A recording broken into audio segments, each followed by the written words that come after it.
Hi, this is Theo from PocketBlocks.com. Today I want to show you the scanner that I use to scan my watercolor sketches. This is the Canon Lide 220. I actually have two scanners, one that I put at home and the other I put in the office. The other one is Lide 210, the previous version, but in terms of scanning ability, they are exactly the same. This is a LED indirect exposure scanner, whatever that means. It's powered by one USB cable, so that's really great. You don't have to bring a power adapter. However, the USB port that you're plugging it into needs to be powered. So if you are plugging your USB port into, let's say, a keyboard USB port, then it's not going to provide enough power.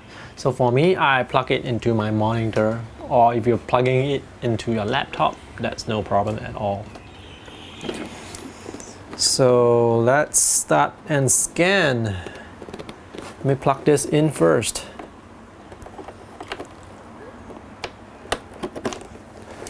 Okay. Once you plug it in, you'll hear the scanner warming up. By the way, this scanner comes with a stand so that you can hook this up.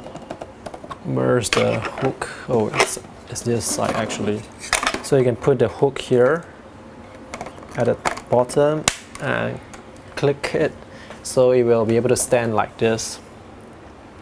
But I don't use the scanner like this because when I'm scanning sketchbooks, for example, I want to press down the sketchbook so that the surface is always intact with the glass. As you can see, this is quite a small scanner, so let's do some scanning. Today I'm going to scan this sketchbook, just this image, and see how the scan will look like on the screen. I'm using Mac OS. The scanner does come with its own driver CD, so you can install the drivers if you want to use the scanning software. But for Mac OS, it comes with this software called Image Capture. Let me try and find it. Let me do a spotlight search, Image Capture. So this is the software. This is the software that is bundled together with Mac OS.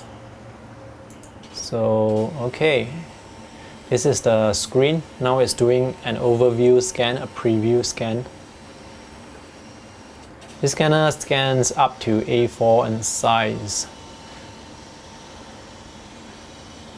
And it can go up, for this particular software, the resolution that it can scan is up to 600. So if you are using the Canon software, you probably can scan to much higher resolution. For me, I would just scan to 300 dpi. And let's scan.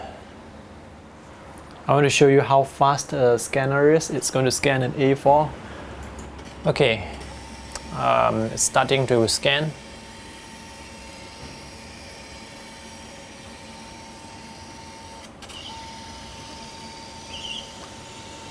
It's actually pretty fast when it comes to scanning. Let me open the file and compare it to the sketchbook.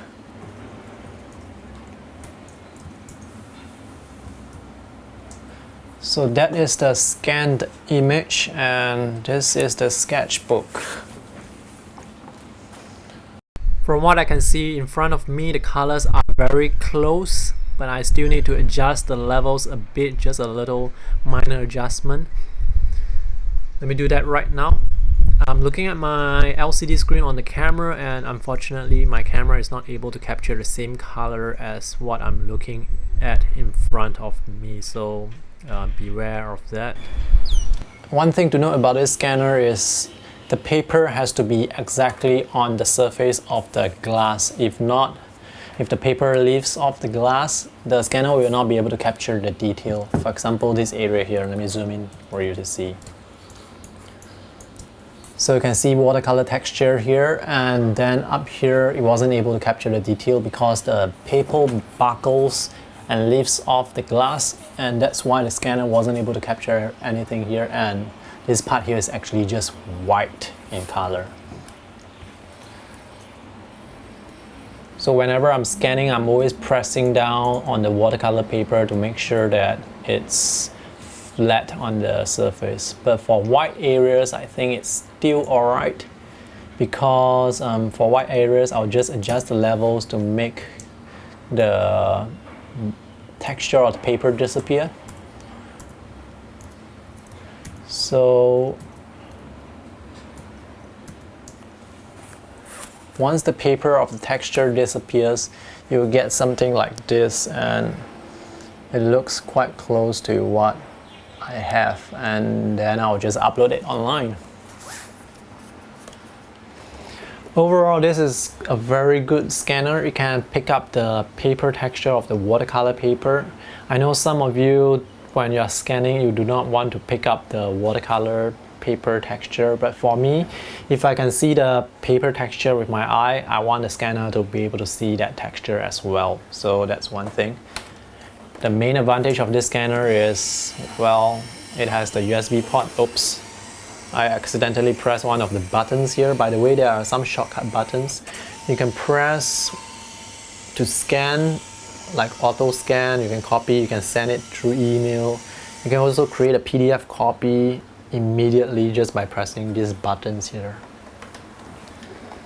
The downside is when it comes to scanning watercolor, if your paper buckles, the part that is off the surface of the glass, there is a gap between the paper and the glass, then that area is not going to be picked up by the scanner. So you have to take note of that. And this is a problem when you are scanning things like sketchbooks that do not open flat. For example, if you have a thick sketchbook and they do not open flat, somehow where the spine there, it curves down into the spine, then you're going to have problem the scanner is going to have problem picking up the area where it curves down into the spine. The other problem is when you're scanning a spiral sketchbook, the area where there is the spiral wire, it lifts off the paper from the glass. That is also an area where the scanner will not be able to pick up detail. But overall, I would say this is a very good scanner. So good that I even bought one in the office. So that's it. I'll post links to where you can get this scanner in the video description below. I also post a link to my text review for this scanner. So if there are any updates to this scanner, I will just update the review itself. Thanks for watching today. If you have any questions, feel free to ask me in the comment section, and if you have not subscribed to my YouTube channel, do so for more sketching tips, art product reviews, sketching videos, and more. Thanks, and see you in the next video. Bye!